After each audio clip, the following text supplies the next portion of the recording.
여러분, 선생님이 지나온 삶 중에서 사실 실패한 인생의 한 부분을 비춰주면서 혹시라도 너희도 나랑 닮은 10대나 20대 시절을 보내고 있다면 한번 생각해보자고.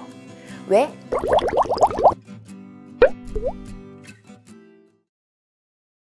오늘은 선생님이 건방진 신용선에 대해서 한번 이야기를 해볼까 해. 선생님이 고등학교 올라가자마자 본 모의고사에서 경기도 2등을 한 거야. 엄청 잘했지. 그런데 바로 다음 달 모의고사에서 반에서 9등을 한 거야. 경기도 2등, 반에서 9등. 갭이 너무 크잖아. 그래서 담임 선생님이 선생님을 부르셨어. 선생님 손을 꼭 잡고 너의 진짜 모습은 뭐냐 이러면서 기복에 대해서 우려를 하셨는데 선생님 걱정이 하나도 없었어. 왜? 건방진 신용선은 생각을 했거든. 일단 내가 마음을 먹으면 난 언제든 다시 잘할 수 있어 라고 생각만 하면서 이제 고등학교 1학년을 보내게 돼. 고등학교 2학년이 되어서 이과와 문과를 결정해야 되는 시점이 됐어.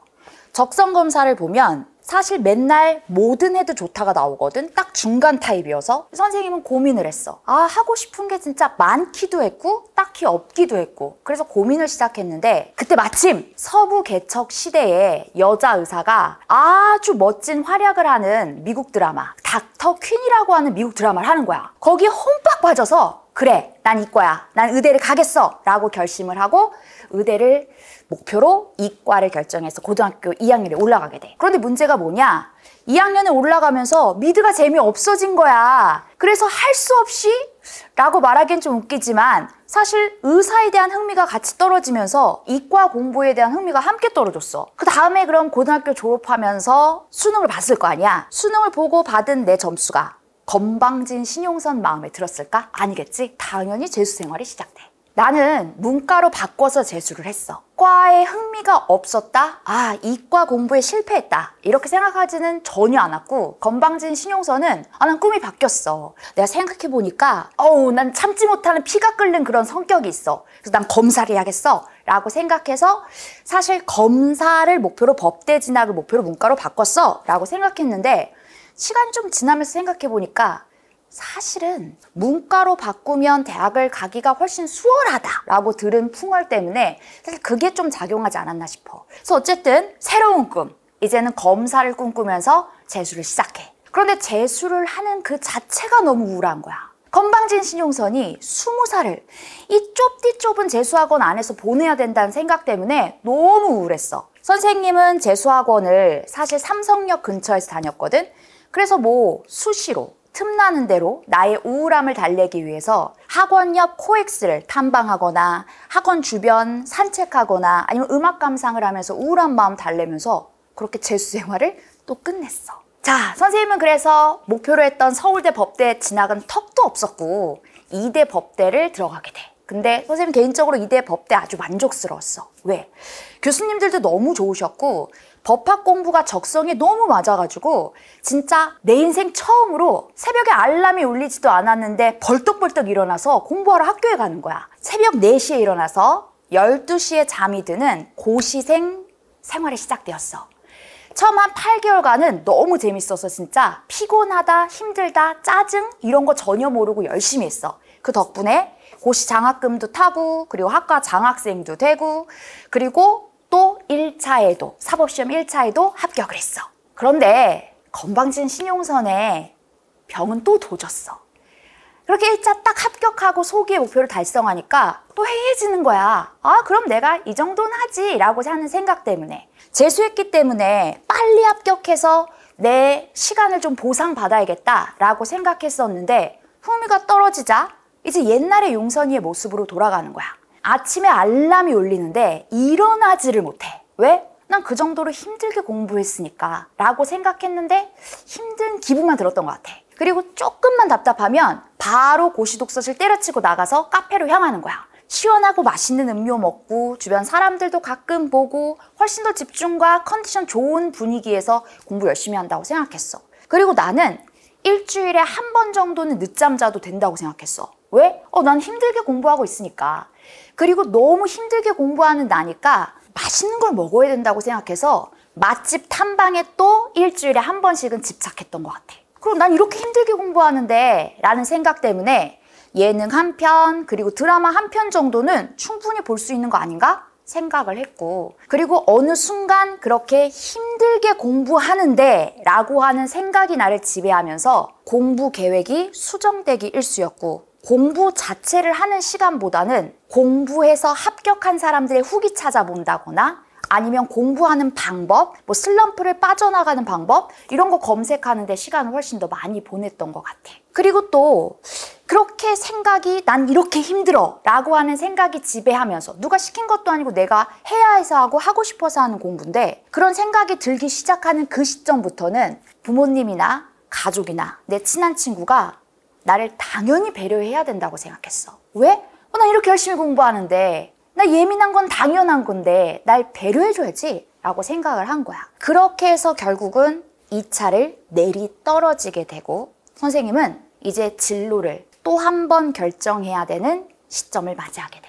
그렇게 건방 떨다가 사법시험에 내리 2차 불합격하게 되면서 이제 나는 스스로 인정할 수밖에 없었어. 나이는 나이대로 찼어. 선생님이 사법시험을 좀 오래 공부했거든. 나이는 나이대로 차서 내가 진짜 이 일을 계속 할 것인가, 공부를 할 것인가 말 것인가. 근데 내 마음에 더 이상 사법시험 합격에 대한 열정이 없다는 걸 깨달았어. 그리고 난 정말 너무 불행하다, 행복하지 않다는 생각뿐이라는 것도 내가 알게 되었어. 그래서 진로를 뭘로 할까 고민을 해야 되는 시점이 되었는데, 그때가 벌써 20대 후반에 가까웠거든. 그래서 선생님은 또 우울해지기 시작했어. 이번에는 10대 끝의 우울함이 아니기 때문에, 20대 끝의 우울함이기 때문에 사실은 그 시절 우울함과는 비교도 안 되게 내 인생 망했다, 나 이제 어떻게 하냐, 나 이제부터 늦었는데 뭘 하지? 라는 생각 때문에 진짜 너무 우울했고, 우울해서 죽고 싶다는 생각도 사실 진짜 여러 번 했었어. 그렇게 우울하다 라고 생각하면서 내 마음속에는 구김살 하나씩이 더 생기게 되었고, 그 구김살은 결국 자격지심이 되어서 텔레비에 예쁜 여자 변호사만 나오면 막 짜증나. 텔레비 다 돌려버려, 꺼버려. 그리고 법정 드라마 되게 당시에 인기 있었던 한국 드라마가 있었는데 절대 안 봐. 기사만 나오면 다 돌려버려. 그런 자격지심이 막 부글부글 끓으면서 너무 우울하고 슬픈 20대 후반을 보내게 되었어. 근데 생각해보면 나는 행복이 나한테 찾아왔을 때 내 인생 왜 이렇게 행복해?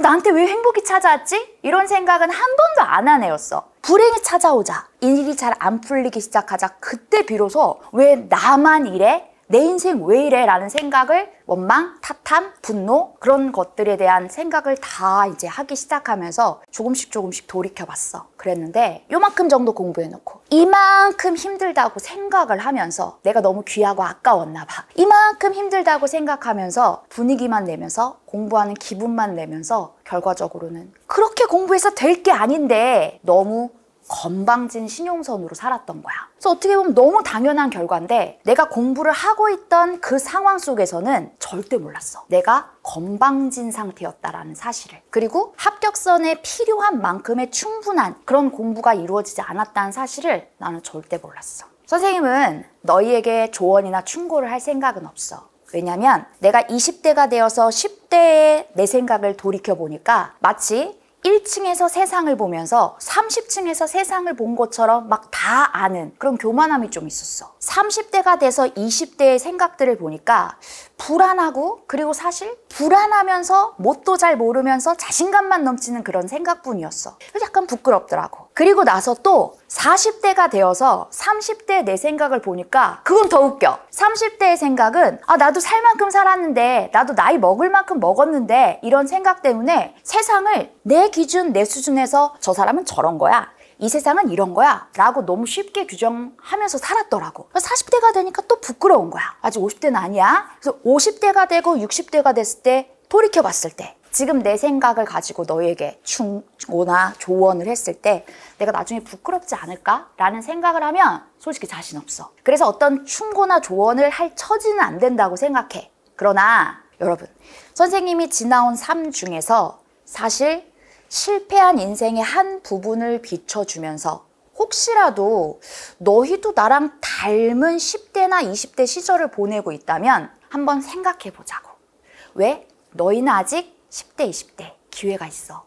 수능날 너의 모습을 결정할 수 있는 오늘의 너라고 하는 아직은 너에게 기회가 있는 그런 시점이야. 그래서 그냥 내 모습 한번 생각해보고 네 모습 한번 생각해보면서 조금 더 나보다는 좋은 길, 편한 길, 그리고 네가 원했던 길을 걷기를 바래. 자격지심이나 구김살 없이. 그래서 그걸 진심으로 바래. 진심? 어느 정도로 진심이냐고? 선생님이 엄마 아빠를 세상에서 제일 존경하고 사랑하거든. 그 정도의 진심으로 선생님 오늘 말을